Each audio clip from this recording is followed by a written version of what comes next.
My name is Andres and I am 32 years old. 3 long years had passed since I last spoke to my family. 3 years of silence, birthdays, and holidays spent alone. This Christmas, I decided it was time to heal old wounds. I drove 2 hours with carefully wrapped presents and hope in my heart. When my sister Sophia opened the door, her eyes rolled dramatically. "We don't want you here. Go ruin someone else's holiday." Through the gap, I glimpsed my family laughing around a table. "Got it," was all I could say before turning away.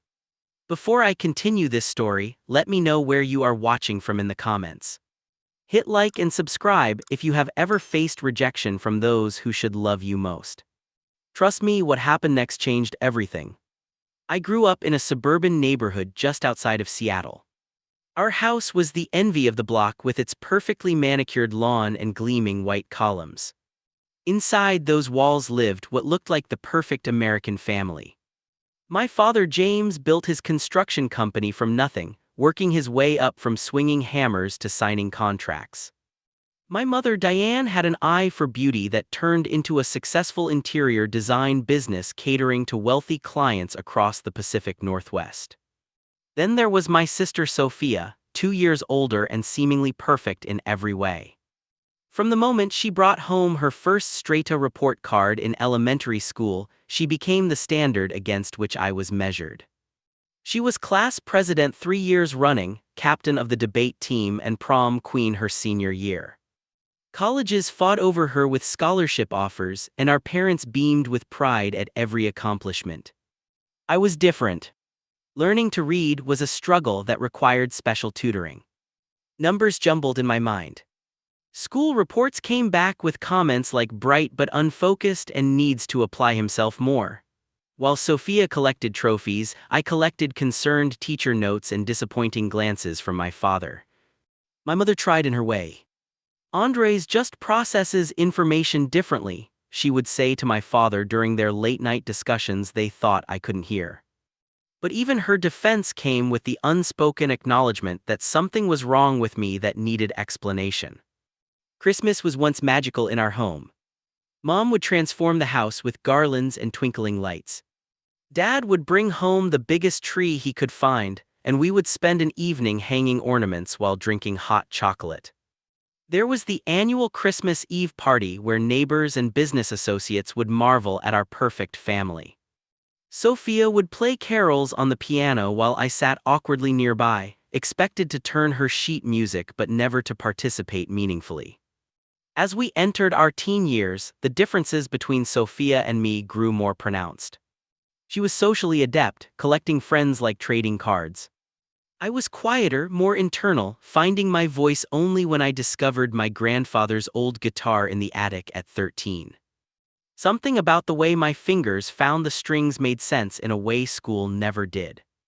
For hours I would sit and practice, teaching myself chords from books and later from early internet forums.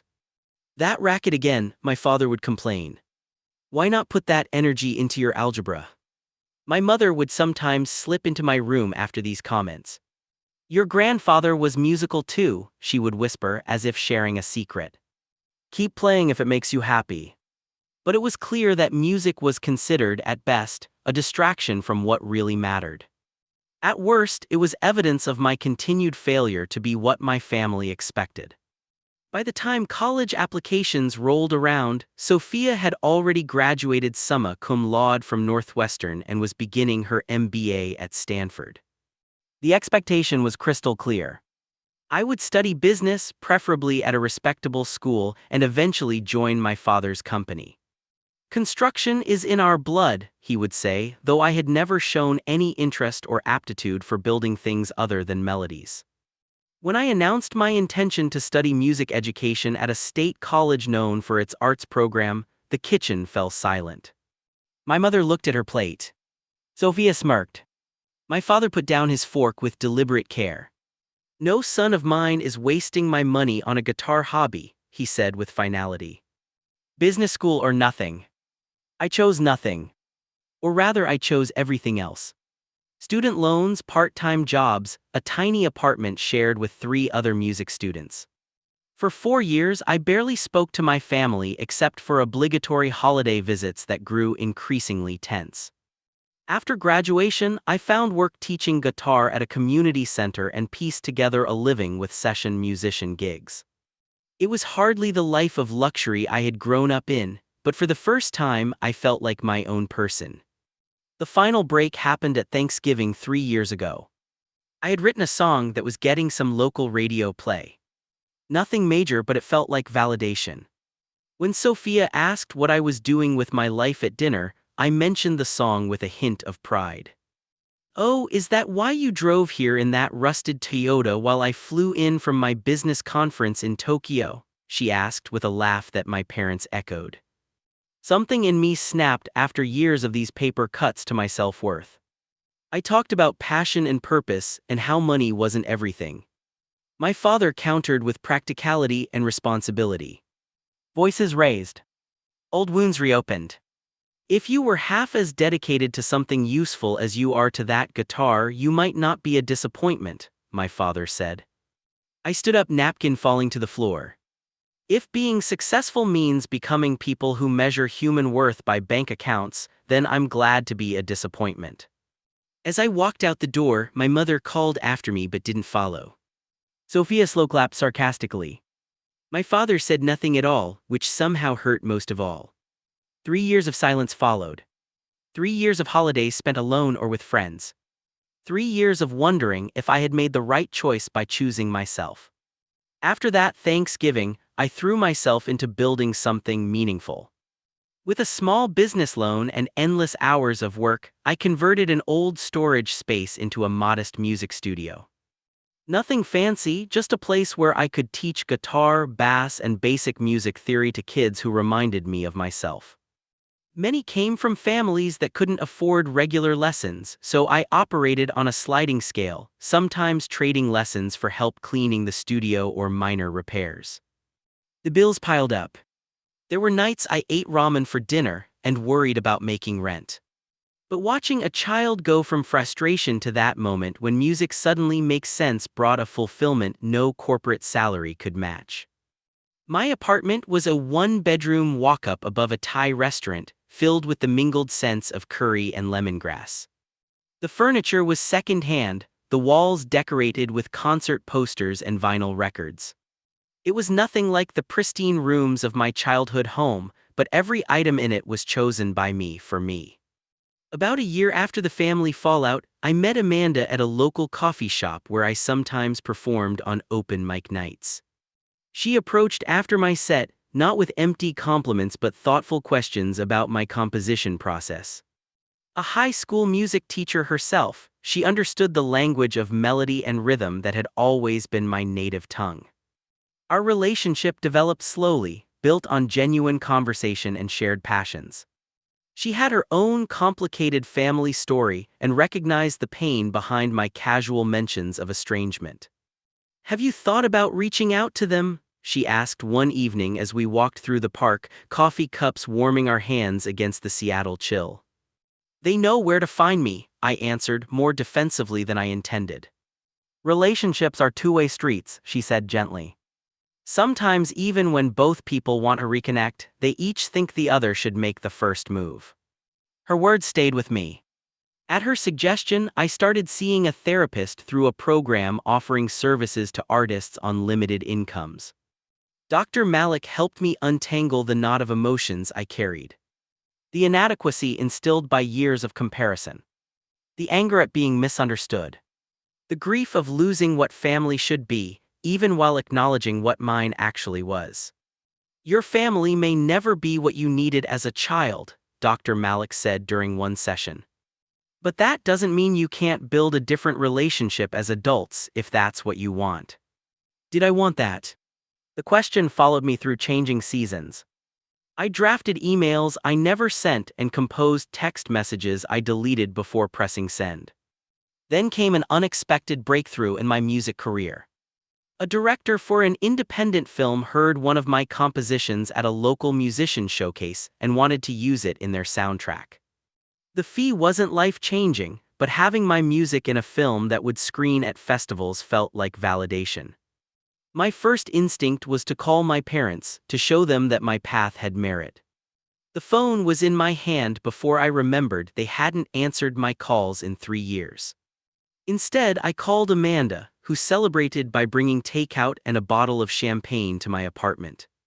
We toasted on my second-hand couch, and for a moment it felt like enough. But later that night, as she slept beside me, I found myself wondering if my parents would ever see the film, if they would recognize my name in the credits. December arrived with its usual gray Seattle skies and twinkling downtown lights. Amanda and I decorated my small apartment with a tabletop tree and paper snowflakes. My studio was filled with students preparing holiday recital pieces. Life had a rhythm, a contentment I had built for myself. Then a card arrived, addressed in my grandmother's shaky handwriting. Inside was a simple holiday greeting and a photo of last year's family Christmas dinner. Everyone looked older. My father's hair had more gray. My mother seemed thinner. Sophia sat beside a man I didn't recognize, perhaps a boyfriend or husband. A space at the table where I should have been remained conspicuously empty. On the back of the photo, my grandmother had written the date and time of this year's Christmas dinner. Was it an invitation? An olive branch? Or simply an elderly woman's forgetfulness about family fractures? Amanda thought it was a sign. Your grandmother wants you there. Maybe the others do too, but don't know how to say it. I wasn't convinced, but the seed was planted. What if this Christmas could be different? What if 3 years was long enough for wounds to begin healing? In the week before Christmas, I found myself shopping for gifts. A leather portfolio for my father, containing sheet music for a song I had written about childhood memories of watching him build things in the garage. A silk scarf in my mother's favorite blue for her, along with a framed photo of us from happier times. For Sophia, a first edition book by her favorite author that I had found in a second-hand bookstore. Small peace offerings, symbols of who we were before the break. The drive to my parents' house on Christmas Day was torture. Every mile marker brought new anxieties. Would they slam the door in my face? Would they welcome me with cautious warmth? I rehearsed what I might say, how I might respond to their questions or criticisms. The gifts sat on my passenger seat, carefully wrapped in silver paper with blue ribbons. As I approached the familiar neighborhood, memories flooded back. Riding bikes down these streets as a child. Walking home from school along the sidewalk. The park where my father once taught me to throw a baseball, one of the few activities we shared without tension. Snow began falling lightly as I turned onto my parents' street. Their house appeared ahead, decorated as elaborately as ever with white lights tracing every architectural feature. Cars lined the driveway and curb. Through windows fogged with warmth, I could see movement inside, shadows of people gathering for celebration. I parked across the street and sat watching for several minutes, hands gripping the steering wheel. Part of me imagined a warm reception. My mother's tearful embrace. My father's gruff but genuine handshake. Even Sophia's reluctant acceptance of my return. Another part anticipated rejection. Cold stares. Awkward silence. Being tolerated rather than welcomed. But sitting in the car resolved nothing. I gathered the gifts, crossed the street, and approached the door I had walked through thousands of times before. Taking a deep breath that clouded in the winter air, I pressed the doorbell and waited, heart hammering against my ribs. The familiar chime of the doorbell echoed inside. Through the stained glass panels flanking the door, I could see a figure approaching. The porch light illuminated my breath in the cold air as I shifted the wrapped packages in my arms and forced a smile onto my face. The door swung open. Sophia stood framed in the golden light from the chandelier behind her. For a split second her expression was neutral, perhaps even curious. Then recognition dawned, and her features hardened like concrete setting. She was dressed impeccably as always, hair styled in a sophisticated updo, wearing a red dress that probably cost more than my monthly rent. The diamond earrings catching the light were new, as was the engagement ring on her left hand. Andres, she said, my name sounding like something distasteful in her mouth. Her eyes performed an exaggerated role that took in my modest coat, the armful of gifts, my hopeful expression. "We don't want you here," she continued, voice low but sharp enough to cut. "Go ruin someone else's holiday." She made no move to open the door wider, keeping her body as a barrier. But in the space beside her, I could see into the dining room where the large table was set with the good china and crystal glasses that only appeared on special occasions. My parents sat at either end, my father carving a turkey while my mother passed serving dishes. There were other guests I recognized, aunts and uncles and family friends. And there, in what had once been my place at the table, sat a man about my age in an expensive suit, laughing at something my father said. The scene was so perfect, so complete without me. They hadn't even left an empty chair that might suggest my absence was noticed. For several seconds I couldn't speak. The rehearsed greetings and explanations evaporated from my mind. The weight of the gifts in my arms suddenly felt ridiculous, as if I had brought sand to a beach. "Got it," I finally managed, my voice steadier than I felt. Two simple words that acknowledged her message while preserving what dignity I could salvage. Sophia's expression showed a flicker of surprise, perhaps at my lack of argument or emotion. Without another word, she closed the door, the wreath upon it bouncing slightly from the force.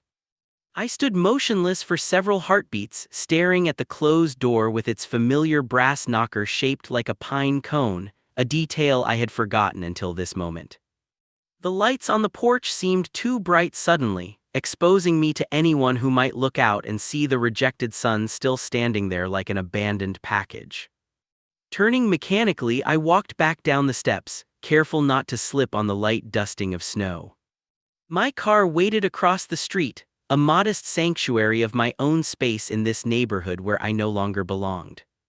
Once inside, I placed the gifts carefully on the passenger seat, movements deliberate as if handling explosives. Then I gripped the steering wheel, knuckles white, and finally allowed the emotions to surface. The tears came hot and fast, blurring the festive lights of my childhood home. 3 years of hope that somewhere beneath the arguments and disappointments, there remained a bond strong enough to overcome our differences. 3 years of imagining reconciliation, only to be dismissed like an unwelcome salesperson. I fumbled for my phone, needing to hear a friendly voice. Amanda answered on the second ring, the sounds of her family's celebration in the background. "How did it go?" she asked eagerly. The question broke something in me. Between ragged breaths, I explained what had happened, the words tumbling out incoherently at times. "She didn't even let me inside. They replaced me, Amanda. There's someone else sitting in my chair like I never existed." Amanda's voice hardened with protective anger. "Start the car. Come here right now. My family has an extra place setting waiting for you." The invitation was tempting. The thought of joining Amanda's warm, chaotic family gathering where I had been welcomed without judgment from the first meeting. "I need some time," I replied instead. "I just need to process this." "Where will you go?" Concern replaced anger in her tone. "I don't know. Not back to the apartment yet. Maybe just drive around for a while. Promise you'll come here when you're ready. No matter how late." After ending the call, I started the engine but didn't immediately drive away. Something kept me rooted there, watching the house where I had grown up. Through windows fogged with condensation, shadows moved in the warm light. Life continued inside, uninterrupted by my brief appearance at their door. Eventually, I pulled away from the curb, driving aimlessly through streets decorated for a holiday that suddenly felt hollow. Without conscious decision, I found myself turning into Volunteer Park, where my mother had once brought Sophia and me for summer picnics. The park was deserted on Christmas evening, a solitary wonderland of snow-dusted trees and empty benches. I parked near the water tower and sat watching snowflakes gather on my windshield, obscuring the world beyond in gentle increments. My phone buzzed with messages from Amanda checking on me, but I couldn't summon the energy to respond yet. How could I explain the peculiar grief of being erased from your own family narrative? The disorienting realization that life had not merely continued in my absence but had apparently improved. As darkness deepened around me and the temperature dropped, I found myself wondering who the man in my former place was. Sophia's fiancé, most likely. Someone with the right credentials, the right ambitions, the right understanding of what made my family tick. Someone unlike me in every way that mattered to them. I leaned my head back against the headrest and closed my eyes, exhaustion from emotional whiplash washing over me. The gifts meant for my family sat accusingly on the seat beside me, physical manifestations of a hope that now seemed foolish beyond words. The vibration of my phone startled me from thoughts that had begun swirling into dangerous territory. How long had I been sitting in the darkening park? The dashboard clock showed nearly an hour had passed since I left my parents' house. Expecting another message from Amanda, I was surprised to see an unknown number on my screen. The text was simple. "Where are you?" I stared at those 3 words, wondering if someone had the wrong number. I was about to ignore it when a second message appeared from the same unknown contact. "It's Dad. Where did you go?" My father. The man who hadn't spoken to me in 3 years was suddenly texting from a number I didn't recognize. My finger hovered over the keyboard, conflicting emotions warring within me. Part of me wanted to ignore the message out of self-preservation. Another part craved any connection, even if it meant risking further rejection.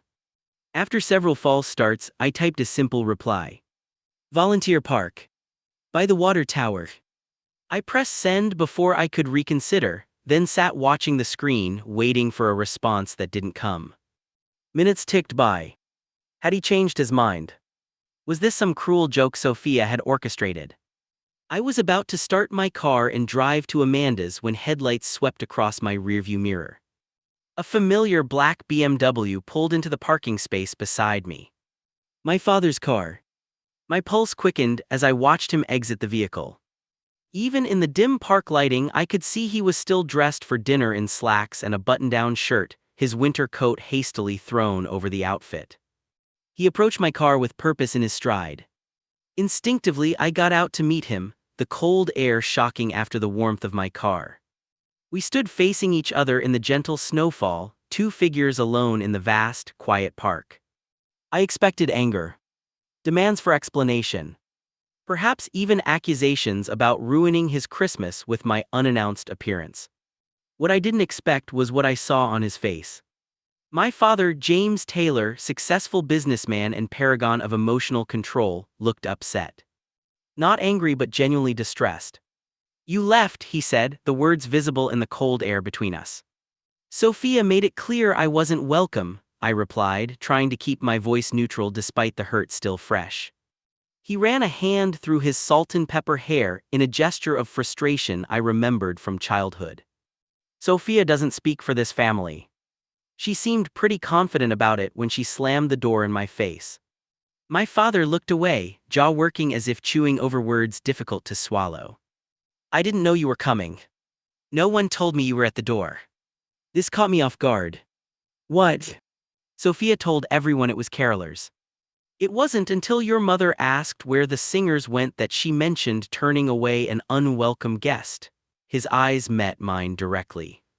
"When I pressed her, she admitted it was you." The realization that my parents hadn't participated in or even known about my rejection shifted something fundamental in my understanding of the situation. For 3 years, I had imagined them as a unified front against me, but perhaps the reality was more complicated. "I left," my father continued, his breath clouding between us. "We had words, Sophia and I. Not the first time lately." He fell silent, seemingly at a loss for how to continue. This vulnerability from a man I had only ever seen as powerful and certain was disconcerting. "Why did you come looking for me?" I finally asked. He gestured vaguely. "To bring you back." "Why?" The simplicity of my question seemed to catch him off guard. He looked at me as if truly seeing me for the first time in years. "Because you're my son," he said, voice rough with emotion I had rarely heard from him. "And it's Christmas." In the stillness that followed, snowflakes continued their gentle descent, creating a private world around us. My father shifted his weight, uncomfortable with the emotional territory we were navigating. "There are things you don't know, Andres. Things that happened after you left." "Like what?" He hesitated, glancing back toward his car as if contemplating escape from this conversation. Then he seemed to make a decision. Your mother was diagnosed with breast cancer last year. The words hit like a physical blow. Cancer. Why didn't anyone tell me? She didn't want to worry you. Said you had your own life to figure out. He paused. And I didn't fight her on it. That was wrong of me. Learning that my mother had faced a life-threatening illness without me knowing filled me with a complex mixture of guilt and anger. How could they keep something so significant from me, regardless of our disagreements? She's in remission now, my father added quickly, seeing my expression. The prognosis is good. But it changed her. Changed all of us, really. Except Sophia, apparently, I said, unable to keep the bitterness from my voice. My father's expression hardened slightly. Sophia has her own issues. She's always been protective of her position in the family. Your showing up tonight threatened that somehow. This was the closest my father had ever come to acknowledging the toxic dynamic that had shaped my childhood. The golden child and the disappointment, roles assigned early and reinforced consistently. I shouldn't have let things go this far, he continued. After your mother got sick, I started seeing how much energy we wasted on appearances and expectations. How much we might have damaged by trying to force certain paths. The admission stunned me into silence. Was this really my father speaking? The man who had once told me that following my passion for music was a waste of potential. Will you come back to the house? He asked, the question hanging between us like a fragile ornament that might shatter if handled roughly. I thought of Sophia's cruel dismissal, of the tableau of family happiness that had no place for me. I don't know if that's a good idea. Your mother wants to see you. She doesn't know I came after you yet, but when Sophia told us it was you at the door, he trailed off, then steadied himself. Deanna cried, Andres. She thought you weren't ready to talk to us yet. The image of my mother in tears cut through the protective shell I had built around my heart. Despite everything, I had never stopped loving her, even when her silence felt like choosing sides. What about Sophia? And whoever that guy is sitting in my place? That's Mark, her fiancé, my father grimaced slightly. Investment banker. Very proper. Very boring between you and me. The unexpected criticism of Sophia's choice, however mild, sparked something like understanding between us. Perhaps my father wasn't as enamored with the corporate world and its values as I had always believed. As for Sophia, he continued, she'll have to deal with it. This is your family too, Andres. It always has been. Standing in the gentle snowfall with my father, I felt the weight of 3 years of estrangement, of unspoken words and missed opportunities. I thought of the carefully chosen gifts still sitting in my car, physical embodiments of hope I had nearly abandoned. Okay, I said finally. I'll come back. The relief on my father's face was unmistakable. We'll take my car. You can follow me back to get yours later. As we walked to his BMW, I realized this was the first time in my adult life that my father had sought me out, had made the effort to bring me back rather than expecting me to come to him. It was a small shift in our dynamic, but a significant one. We drove in silence initially, the luxury car purring through snow-dusted streets. As we approached the neighborhood, my father finally spoke again. I heard your song. The one in that independent film. I looked at him in surprise. You saw the film. Found it online after a client mentioned working with a composer named Taylor. A hint of pride crept into his voice. It was good, Andres. Really good. The compliment, so long withheld and so genuinely offered now, filled a space inside me I hadn't realized was still empty. As we pulled into the driveway of my childhood home for the second time that evening, I felt something fragile unfurling in my chest. Not quite hope, not quite forgiveness, but something worth exploring. As my father and I approached the front door, I felt a surge of anxiety. The presents were still in my car across the street, but retrieving them seemed secondary to the confrontation awaiting inside. My father must have sensed my hesitation because he paused with his hand on the doorknob. Let me handle Sophia, he said quietly. Just focus on your mother. She needs this. I nodded, steeling myself as he opened the door. The warmth and scent of Christmas dinner enveloped us immediately, a sensory time machine to holidays past. Conversation from the dining room stopped abruptly as we entered the foyer, the silence spreading like spilled wine across tablecloth. My father moved ahead of me into the dining room. "Look who I found," he announced with forced cheerfulness that fooled no one. I stepped into view, acutely aware of every eye turning toward me. My mother sat at the far end of the table, her hand flying to her mouth.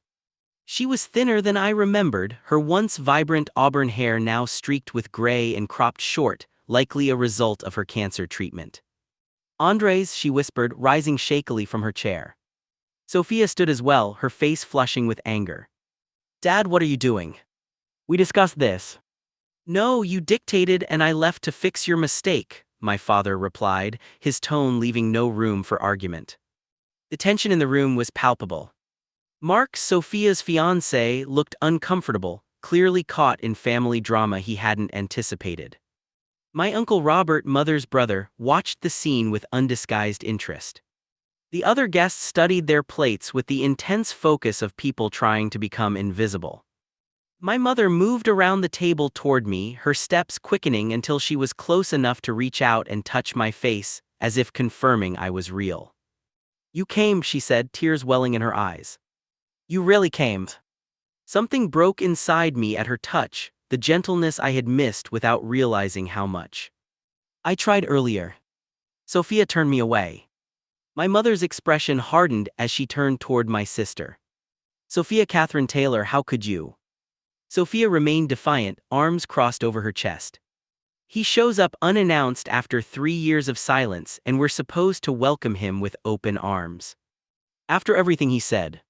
After walking out on this family." "I walked out of one Thanksgiving dinner," I corrected, finding my voice. "You all chose not to contact me for 3 years after that." "We tried calling," Sophia shot back. "You never answered." "I changed my number after the first year when it became clear no one was going to use it," I replied evenly. "But my email has been the same. My social media hasn't changed." I wasn't hiding. An uncomfortable silence followed this exchange. My mother looked stricken, my father grim.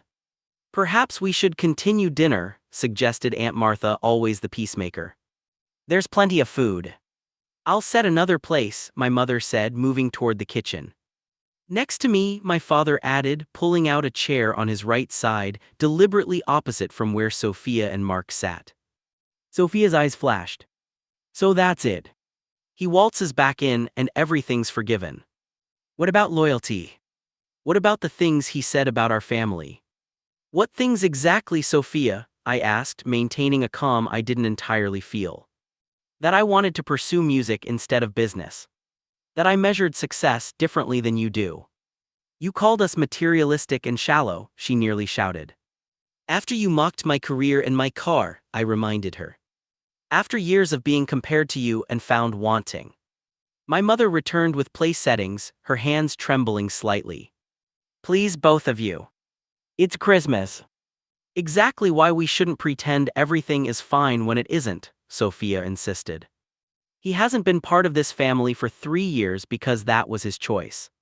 "Was it?" My voice remained steady despite the emotions churning inside. "Because from where I stand, it looks like my only choices were to become what you wanted or be excluded." My Uncle Robert cleared his throat. "If I may, as someone with a bit of distance from this situation, it seems to me there's blame enough to go around. Families are complicated. God knows our side has its share of feuds." This unexpected intervention from a relative I had always considered somewhat distant surprised me. My mother gave him a grateful look as she finished setting my place at the table. "Robert's right," my father said, gesturing for me to sit. "We can air all this out, but first let's remember we're family. That has to count for something." As I took my seat, I noticed Mark watching me with undisguised curiosity. Sophia leaned toward him and whispered something that made him frown slightly. My mother brought a plate of food for me, heaped with all my childhood favorites. The gesture was so tender, so motherly, that I felt my throat tighten with emotion. "I heard you were sick," I said quietly to her as she sat back down. Dad told me. Why didn't you let me know? The table fell silent again. My mother looked down at her plate. I didn't want to be the reason you came back. If you returned, I wanted it to be because you wanted to, not out of obligation. You had cancer, Mom. That goes beyond our disagreements. Sophia made a dismissive noise. As if you would have dropped everything for months of hospital visits and doctor appointments. Yes, I would have, I said firmly, meeting her gaze. Because that's what family does. Easy to say now, she retorted. My father set down his fork with more force than necessary. Enough, Sophia. You don't get to decide how your brother would have responded. Sophia's eyes widened at our father's rebuke. Throughout our childhood, he had rarely if ever taken my side in disputes. So now you're defending him. After everything you said about his choices. About how he was throwing his life away on pipe dreams while I was building something real. People change, my father replied. Perspectives change. Because Mom got sick. That's convenient timing. My mother intervened, her voice stronger than it had been. It wasn't just my illness, Sophia. It was watching you become so hard, so judgmental of anyone who doesn't fit your definition of success. This candid assessment from our mother shocked both Sophia and me. Diana Taylor had always been the diplomatic one, smoothing over conflicts rather than addressing them directly. I'm successful because I worked for it, Sophia said defensively. I didn't run away when things got difficult. Is that what you think I did? I asked, genuinely curious about her perception. You walked out on Thanksgiving and disappeared for 3 years. What would you call it? I considered her question seriously. I'd call it self-preservation.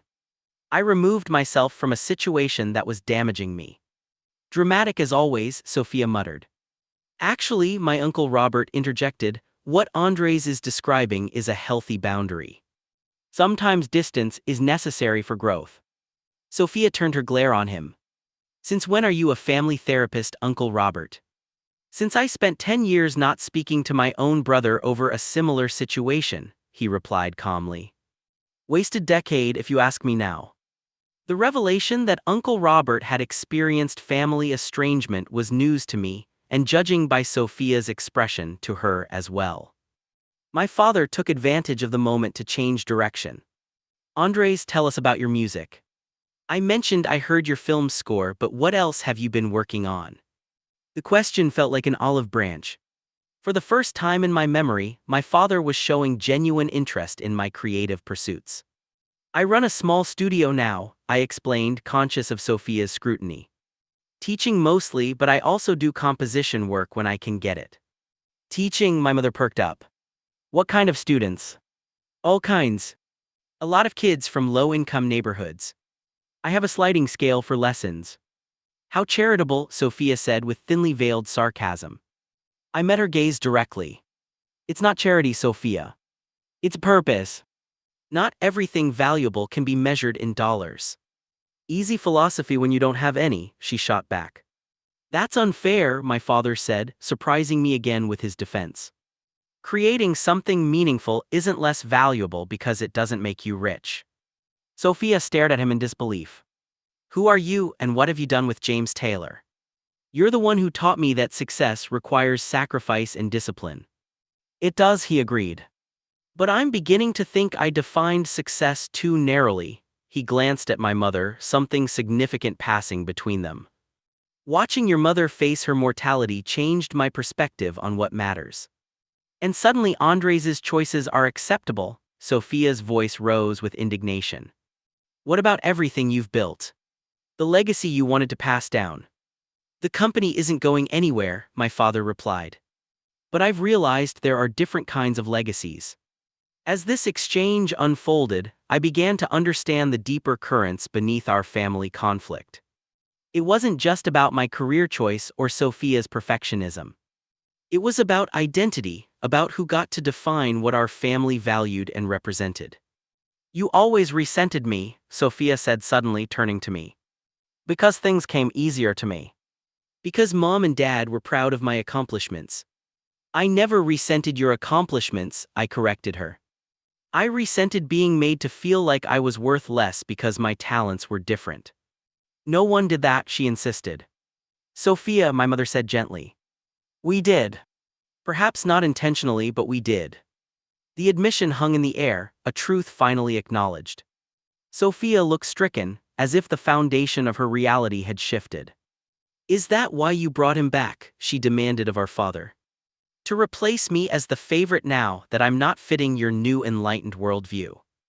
This isn't about favorites, he replied with unexpected patience. It's about recognizing that we nearly lost something precious by being too rigid, too judgmental. Mark, who had been silent throughout this exchange, finally spoke. Perhaps this conversation would be better continued in private, after dinner. Hiding uncomfortable truths is what got this family into trouble in the first place, my Uncle Robert observed.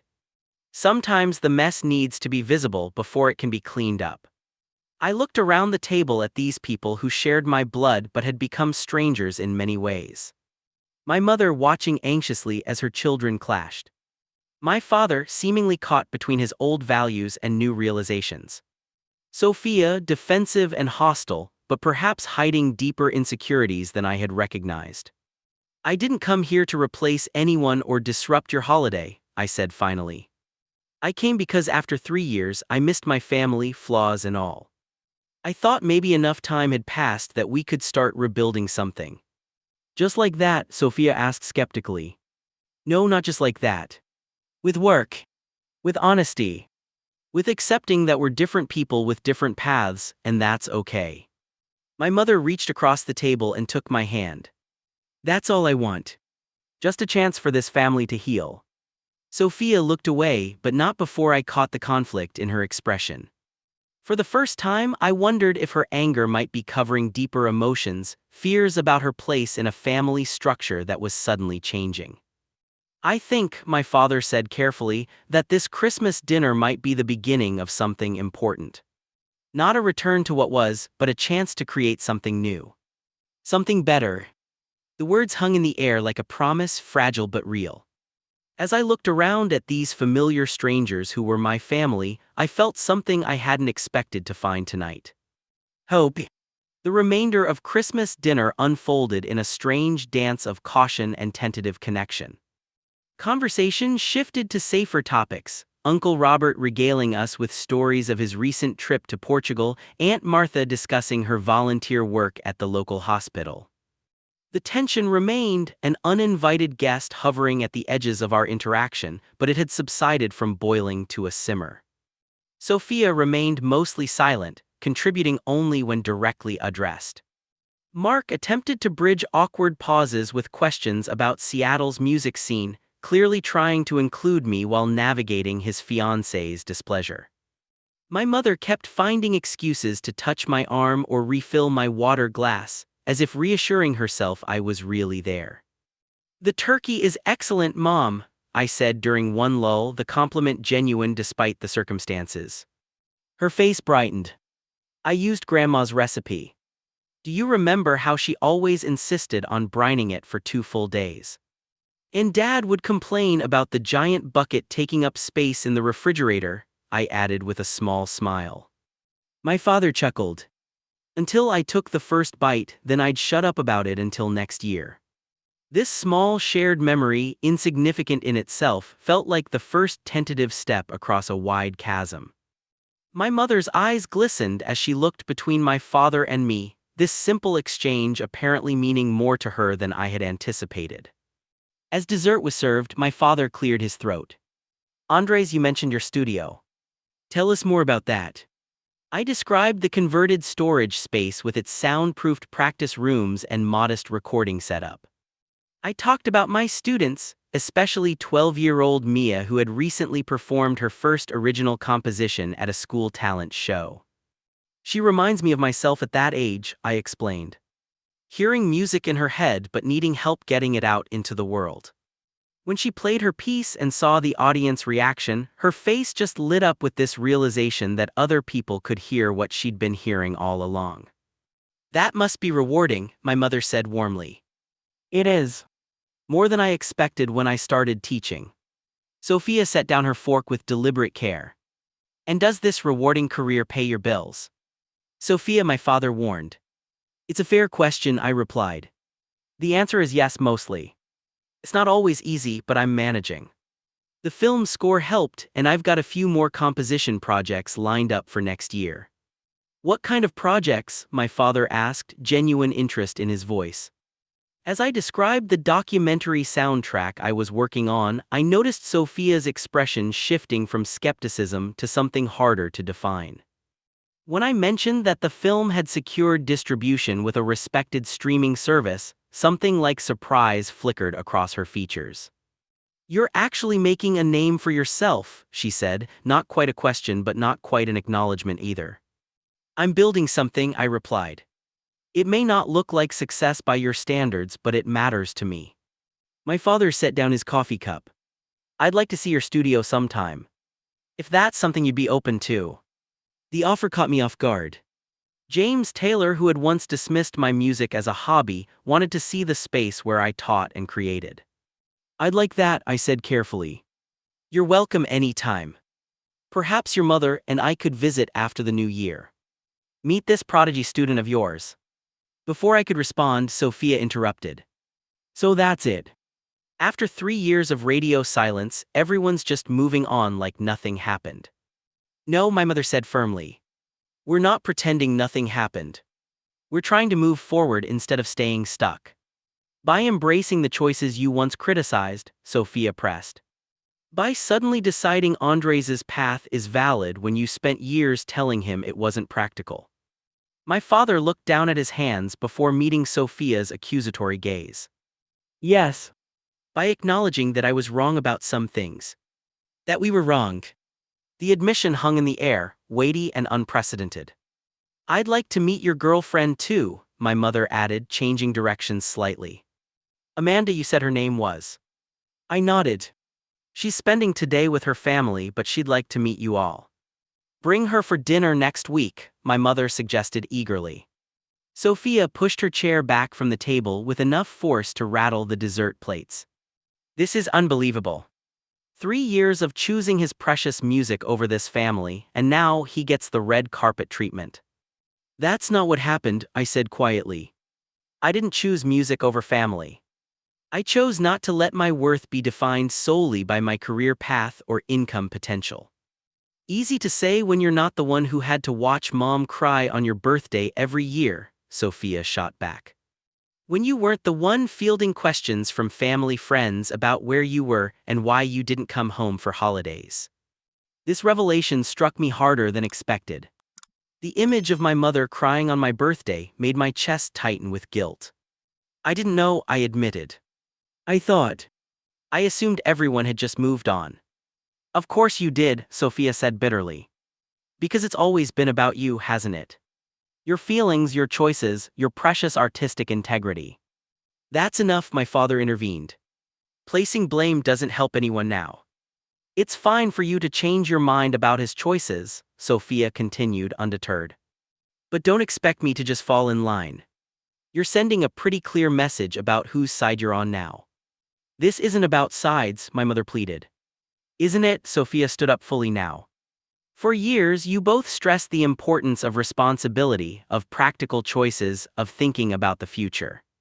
That's what I built my life around. And now suddenly, those values don't matter anymore." I studied my sister, seeing beyond her anger to something that looked surprisingly like hurt. For the first time, I wondered if Sophia's achievements, which had always seemed to come at my expense, had their own cost. "Your choices aren't being invalidated, Sophia," I said carefully. "My path being acceptable doesn't make yours wrong." "Save it," she snapped. "I'm not interested in your enlightened perspective." Mark reached for her hand, but she pulled away. "I think we should go," she told him. "Sophia, please," my mother began. "If he stays, we leave," Sophia stated flatly. "Your choice." The ultimatum created a frozen moment at the table. I looked at my mother's distressed face, at my father's conflicted expression. "Don't do this," my father said to Sophia. "Don't make us choose." "You already have," she replied coldly. "I'm just asking you to be honest about it." I stood up slowly. "I should go." This was too much too soon. "No," my father's voice was firm. "You're not leaving."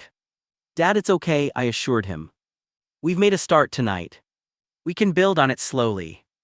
Andres is right, my mother said, though her expression showed her heartbreak. Tonight was a first step. Let's not push too far too fast. Sophia's expression flickered with surprise, perhaps at my willingness to leave, perhaps at our parents' evident desire for me to stay. Before I go, I said, I have something in my car. Gifts. I'll get them quickly. I slipped out before anyone could object, walking across the street to retrieve the carefully wrapped packages from my passenger seat. When I returned, the atmosphere in the dining room had shifted subtly. Sophia and Mark remained standing, clearly intending to depart, but their posture was less rigid. These aren't much, I said, placing the silver-wrapped packages on the table. Just small things I thought you might like. My mother's hand trembled as she accepted hers. My father nodded solemnly at the package I placed before him. When I extended Sophia's gift, she hesitated before taking it with obvious reluctance. I should go, I repeated. But I'd like to invite you all to my place for dinner sometime. To meet Amanda and see where I live now. We'd love that, my mother said quickly. I'll be there, my father affirmed. All eyes turned to Sophia, who stood clutching her unwrapped gift. I have a very busy schedule, she said stiffly. The invitation remains open, I told her. Whenever you're ready. I hugged my mother goodbye, feeling her cling to me a moment longer than necessary. My father embraced me next, an awkward but genuine gesture that spoke volumes about his changing perspective. Sophia merely nodded as I passed her. At the door, my father caught up with me. Don't disappear again, he said quietly. Whatever happens with Sophia, your mother and I want you in our lives. I won't, I promised. This is just the beginning. The drive back to my apartment was surreal, the evening replaying in fragments that didn't quite fit together coherently yet. Sophia's rejection. My father's unexpected search. My mother's tears. Revelations about cancer and birthdays and changing values. Amanda was waiting at my apartment when I arrived, having left her family gathering early to check on me. She listened intently as I recounted the evening's events, her expression shifting from concern to cautious optimism. It sounds like a start, she said when I finished. A messy, complicated start, but that's often how healing begins. What about Sophia? I asked. I don't know if that relationship can ever be repaired. Amanda considered this thoughtfully. Some relationships take longer to heal than others. And some never fully recover. But you've opened the door now. What happens next isn't entirely up to you. As we sat together on my second-hand couch, Christmas lights twinkling on my small tree, I felt a strange mixture of exhaustion and hope. The evening had been painful, revealing, and transformative in ways I couldn't yet fully comprehend. But for the first time in 3 years, I had glimpsed a possible path forward with my family, not as the person they had wanted me to be, but as the person I had become. It wasn't reconciliation yet, but it was a beginning. And sometimes beginnings are enough. January in Seattle brought its usual gray skies and persistent drizzle, but this particular Sunday afternoon felt bright with possibility despite the weather. My mother and father were due to visit my studio for the first time, and I had spent the morning nervously tidying equipment and organizing sheet music. They'll love it, Amanda assured me, arranging a small tray of cookies and coffee near the upright piano where I taught most lessons. It's nothing like Dad's company headquarters, I replied, adjusting a framed review of my film score for the third time. Pretty humble by their standards. It's yours, she said simply. That's what matters. The doorbell rang precisely at 2 o'clock, my father's military punctuality apparently unchanged. They stood on the threshold looking slightly uncertain, my mother clutching a small housewarming plant, my father surveying the converted warehouse building with professional interest. Welcome to Sound Bridge Studio, I said, stepping aside to let them enter. My mother embraced me immediately, the plant nearly crushed between us. My father extended his hand before changing his mind and pulling me into a brief, awkward hug. This is Amanda, I introduced, watching as my girlfriend shook hands with my parents. We've heard so much about you, my mother said warmly. Thank you for taking care of our son. He does a pretty good job of taking care of himself, Amanda replied with a smile in my direction. But we take care of each other. I gave them the tour, showing the 3 small practice rooms, the modest recording booth, and the main teaching space with its piano and wall of guitars. My father asked surprisingly informed questions about acoustics and equipment, revealing that he had done some research before visiting. "And these are your students?" my mother asked, examining the wall of photographs showing kids and adults with their instruments. "Some of them," I explained. "We have a recital every 3 months. These are from the last one."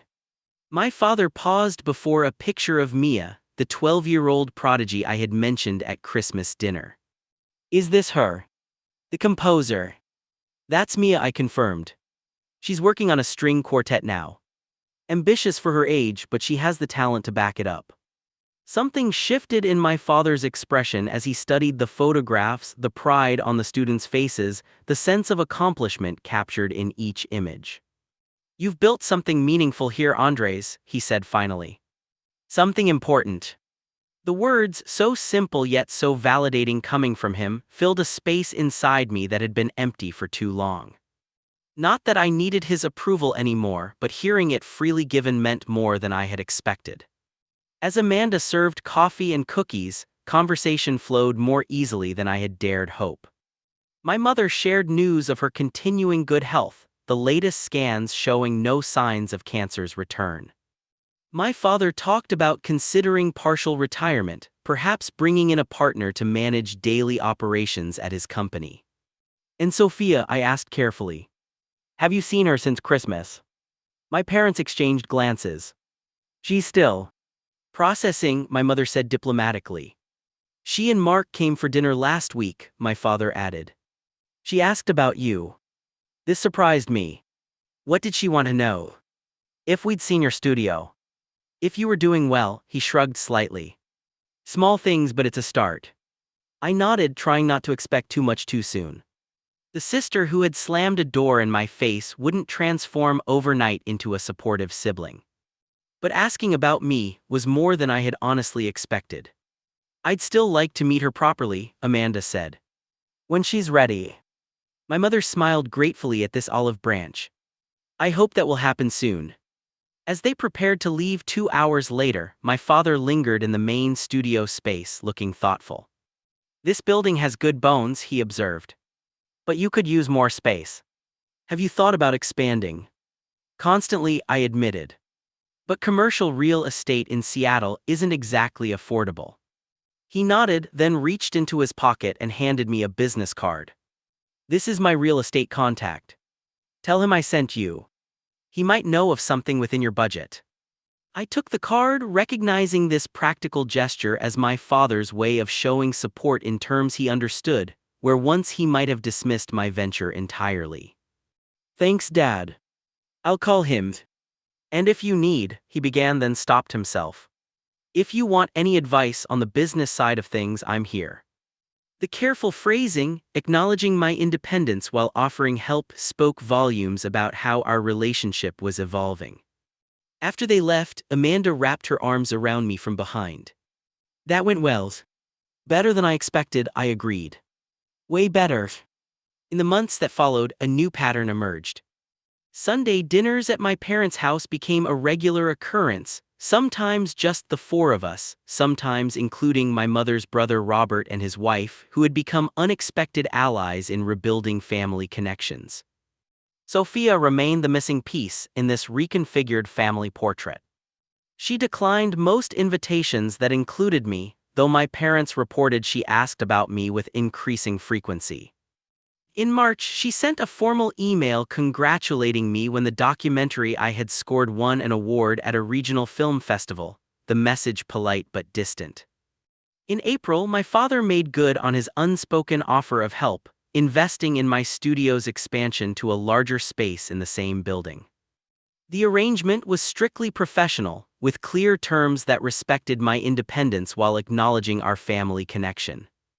"I'm investing because it's a sound business decision," he insisted when I tried to thank him. "Your enrollment numbers and growth projections justify it." But there was pride in his eyes that went beyond financial calculations, especially when he attended the grand reopening and saw the community that had formed around the studio, students and parents who spoke of music changing their lives. My mother found her own connection to my world, volunteering to teach art classes one afternoon a week, combining visual art with musical inspiration. Watching her interact with my students, I saw a side of her that had perhaps always existed but had been overshadowed by family dynamics and expectations. 6 months after that Christmas confrontation, we gathered for a family dinner that felt different from all that had preceded it. There was an ease to our interaction now, a sense of acceptance that didn't require perfect agreement. "I'm thinking of writing a concerto," I told them over dessert. "Something that combines classical structure with more contemporary elements." "That sounds ambitious," my father commented, but without the dismissive edge that would once have accompanied such an observation. "I'd love to hear it when it's ready," my mother added. Amanda, now a comfortable fixture at these gatherings, mentioned the summer music camp we were organizing for underserved youth. "We're hoping to offer full scholarships to at least 20 students." My father immediately offered to contact several business associates who might be interested in sponsoring students. My mother suggested a fundraising concert at their home. As we discussed possibilities, the doorbell rang unexpectedly. My mother excused herself to answer it, returning moments later with an expression of cautious optimism. "Look who stopped by," she said, stepping aside to reveal Sophia standing uncertainly in the doorway. The table fell silent. I hadn't seen my sister since Christmas, hadn't spoken to her except through brief, formal electronic communications. "I was in the neighborhood," she said, the obvious lie hanging awkwardly in the air. We all knew she lived across town. "Join us for dessert," my mother urged, already moving to set an extra place. Sophia sat stiffly across from me, declining dessert but accepting coffee. "I heard about your documentary award," she said after an uncomfortable silence. "Congratulations." "Thank you," I replied, equally formal. "How are the wedding plans coming along?" The neutral topic seemed safe, and Sophia relaxed slightly as she described venue options and catering choices. The conversation remained superficial but civil, a tentative truce rather than a true reconciliation. As she prepared to leave an hour later, Sophia hesitated by the door. "The summer camp Amanda mentioned," she said abruptly. "Mark's firm has a community outreach program. They might be interested in contributing." The offer, unexpected and genuine, felt like the first real step toward something new between us. "That would be amazing," I said sincerely. "Thank you." She nodded once, her expression still guarded but softer than before. "I'll have him email you the details." It wasn't forgiveness or an apology from either side. It wasn't a dramatic reconciliation or a complete healing of old wounds. But it was something. A small bridge across a divide that had once seemed impassable. When winter returned and another Christmas approached, I made a decision that felt both terrifying and right. "I want to host Christmas dinner this year," I told Amanda as we decorated our apartment, which we now shared. "Here in our home." She looked surprised but pleased. "Are you sure? It's a lot of work and your mom loves hosting." "I'm sure. I think it's important to create new traditions, not just try to fix old ones." My parents accepted the invitation immediately. Sophia and Mark responded with a tentative yes, contingent on their travel plans to his family the day after. On Christmas morning, I stood in our small but cheerful kitchen, preparing dishes my mother had taught me to make alongside new recipes Amanda and I had discovered together. Our apartment was modestly decorated but warm with the life we had built together. When the doorbell rang at 3 o'clock, I felt a moment of nervousness that dissipated as soon as I opened the door to my parents' smiling faces, arms laden with gifts and contributions to the meal. They had embraced this new tradition with an enthusiasm that spoke volumes about how far we had come. Sophia and Mark arrived 30 minutes later, their greeting reserved but without the hostility of the previous year. She handed me a carefully wrapped gift, meeting my eyes directly for perhaps the first time since our estrangement. "Merry Christmas, Andres." Merry Christmas, Sophia. I'm glad you came. As we gathered around our table, mismatched chairs borrowed from friends to accommodate everyone, I looked at these familiar faces illuminated by candlelight. My father, more relaxed than I could remember seeing him. My mother, healthy and animated as she described her art student's progress. Amanda, the partner I never expected to find, who had helped me see my family with new eyes.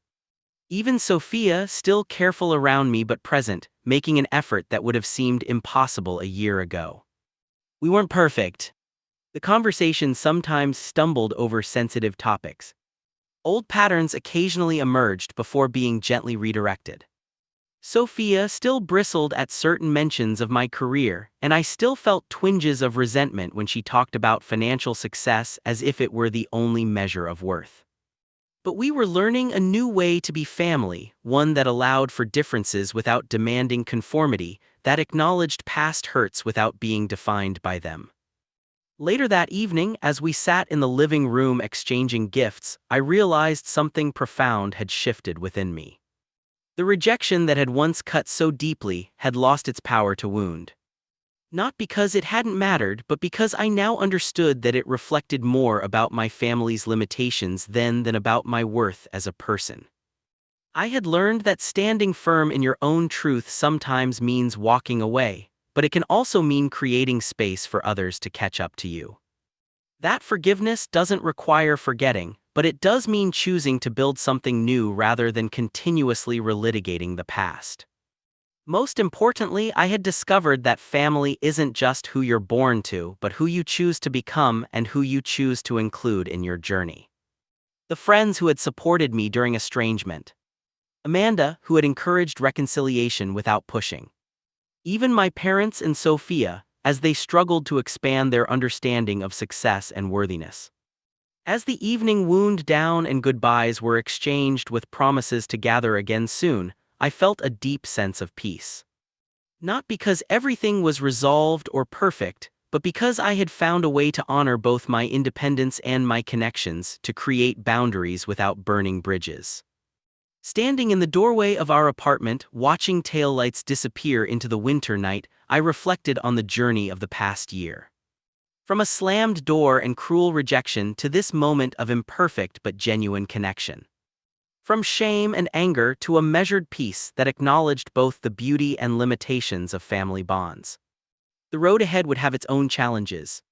Sophia and I might never be close in the way some siblings are. My parents might occasionally slip back into old patterns of judgment. I would undoubtedly make my own mistakes as we navigated this new territory. But we had begun something important, something worth nurturing through its awkward, messy growth. And that perhaps was the greatest gift of all. Have you ever had to rebuild a relationship after a painful rejection? What did you learn from that experience? I found that sometimes the people who hurt us the most are carrying their own pain. Standing firm in your worth doesn't mean refusing to forgive, but it does mean creating healthy boundaries. If this story resonated with you, please like and subscribe to hear more stories of healing and growth. Share your own experiences in the comments below, and remember that sometimes the most beautiful new beginnings come after the most painful endings. Thank you for listening, and may your own family journeys, whatever form they take, lead you to peace and self-discovery.